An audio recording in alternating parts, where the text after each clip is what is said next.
કે જે આ બનાવ બનવો ન જોઈએ પણ બન્યો છે, તો એમના માટે જેટલું બને એટલું અમે વહેલા છતાં નિરાકરણ કરીએ છીએ.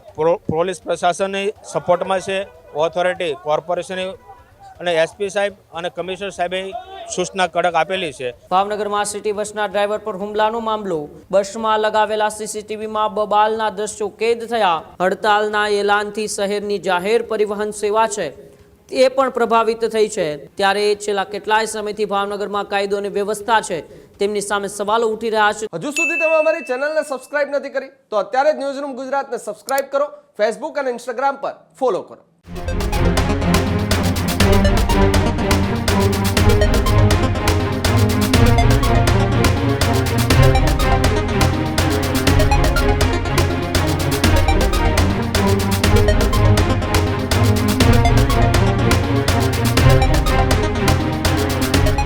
સમાચારમાં આગળ વાત કરીએ તો સમાચાર ભાવનગરથી સામે આવી રહ્યા છે, જ્યાં ભાવનગરના સિટી બસના ડ્રાઈવર ઉપર હુમલાનો જે મામલો છે એ મામલો હવે ગરમાયો છે. ભાવનગરમાં સિટી બસના ડ્રાઈવર પર હુમલાનો મામલો. હુમલાની ઘટનાથી સિટી બસ કર્મચારીઓમાં ભારે રોષ જોવા મળી રહ્યો છે. કર્મચારીઓએ હડતાલ પર ઉતરવાનું એલાન કર્યું છે. ઘટનાના લાઈવ દ્રશ્યો પણ સામે આવ્યા. બસમાં લગાવેલા સીસીટીવીમાં બબાલના દ્રશ્યો કેદ થયા. કુલદીપસિંહ ગોહિલ નામના ડ્રાઈવર પર છરી વડે હુમલો કરવામાં આવ્યો હતો. આજે વહેલી સવારે ઘટના બનતા શહેરમાં પણ ચકચાર મચ્યો છે. રિક્ષા ચાલકે ઉશ્કેરાઈ જઈને હુમલો કર્યાનો આક્ષેપ. હુમલા બાદ બસમાં પણ તોડફોડ કરવામાં આવી.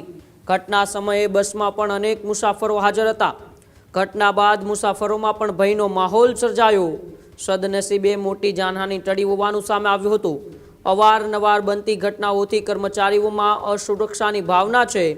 સિટી બસ સ્ટાફે સુરક્ષાની માંગ સાથે વિરોધ નોંધાવ્યો છે. હડતાલના એલાનથી શહેરની જાહેર પરિવહન સેવા છે એ પણ પ્રભાવિત થઈ છે. ડ્રાઈવર પર હુમલાની ઘટનાને લઈને તપાસ છે તે હાલ શરૂ કરવામાં આવી છે. પોલીસે આરોપી રિક્ષા ચાલક વિરુદ્ધ કાર્યવાહી પણ હાથ ધરી છે. બસ કર્મચારીઓએ કડક સુરક્ષા વ્યવસ્થાની હાલ માંગ કરી છે. ત્યારે છેલ્લા કેટલાય સમયથી ભાવનગરમાં કાયદો અને વ્યવસ્થા છે તેમની સામે સવાલો ઉઠી રહ્યા છે. ત્યારે આજે વહેલી સવારે પણ એક એવી જ ઘટના બની જેમાં સિટી બસના ડ્રાઈવર ઉપર એક રિક્ષા ચાલકે છરી વડે હુમલો કર્યો. હુમલો કર્યા બાદ બસમાં પણ પથ્થર વડે એ તોડફોડ કરી.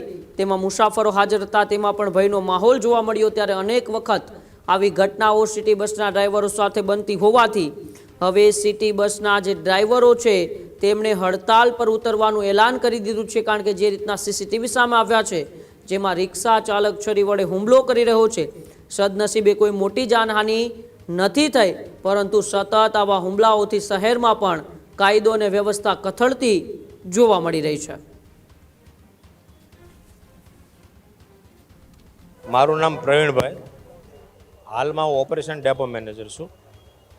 હવે જે આજે જે ઘટના ઘટી છે એ એકંદરે ડ્રાઈવર ઉપર જીવલેણ હુમલો થયેલ છે. એમના માટે અમે રજૂઆત ઉપર અધિકારીઓએ કરી છે, અધિકારીનો સહકાર મળ્યો છે અને હાલ પૂરતું અત્યારે એનું સોલ્યુશન થઈ ગયું છે.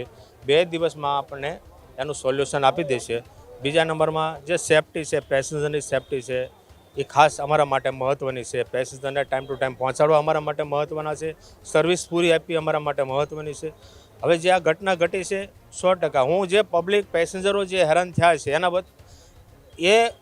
હું આજે બનાવ બન્યો એ વતી હું માફી માગું છું દરેક પેસેન્જરની, દરેક પબ્લિકની, કે જે આ બનાવ બનવો ન જોઈએ પણ બન્યો છે.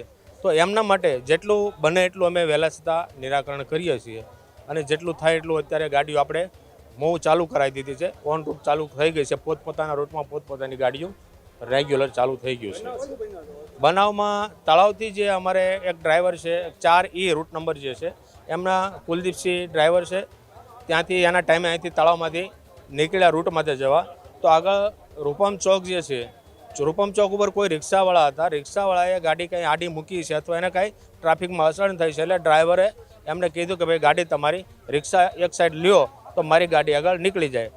એમાં એ લોકોએ કાંઈક ગેરવર્તન કરવાથી એકાબીજી થોડીક મગજમારી થઈ. એમાં બસના કાચ તોડ્યા છે રિક્ષાવાળાએ અને ડ્રાઈવર નીચે ઉતર્યા અને કીધું ભાઈ શું લેવા આવું કર્યું, તો એને સરી કાઢીને જીવલેણ હુમલો કર્યો છે. એટલે ડ્રાઈવરને અત્યારે સારવાર આપી છે. સારવાર આપીને અત્યારે જે કાંઈ FRIની પ્રોસેસ થાય છે એમના માટે પોલીસ સ્ટેશન અત્યારે FRI ચાલુ છે. પોલીસ પ્રશાસનની સપોર્ટમાં છે, ઓથોરિટી કોર્પોરેશનની અને એસપી સાહેબ અને કમિશનર સાહેબે સૂચના કડક આપેલી છે કે હવે ફરીને આ પ્રશ્ન ના ઊભો થાય અને પબ્લિકના પ્રશ્નો સોલ્વ થઈ જાય, ડ્રાઈવરોના પ્રશ્નો સોલ્વ થઈ જાય, એમના માટે પૂરી મહેનતથી ડ્રાઈવરોને સહકાર આપ્યો છે અને ડ્રાઈવરો અત્યારે ઓન રૂટ થઈ ગયા છે ગાડીઓ લઈને. હા હા, એ પોતાના પ્રોટેક્શન માટે એને હાથ ઉપાડ્યો છે 100%. પણ હવે એમાં સીસીટીવી ફૂટેજ છે એ ચેક કરશું, આજુબાજુના શોપના ફૂટેજ ચેક કરશું, જે કાંઈ હશે તે નિયમ અનુસાર કાયદેસર કાર્યવાહી થશે. હા, એફઆરઆઈ 100% થશે. હજુ સુધી તમે અમારી ચેનલને સબસ્ક્રાઇબ નથી કરી તો અત્યારે જ ન્યૂઝરૂમ ગુજરાતને સબસ્ક્રાઇબ કરો, ફેસબુક અને ઇન્સ્ટાગ્રામ પર ફોલો કરો.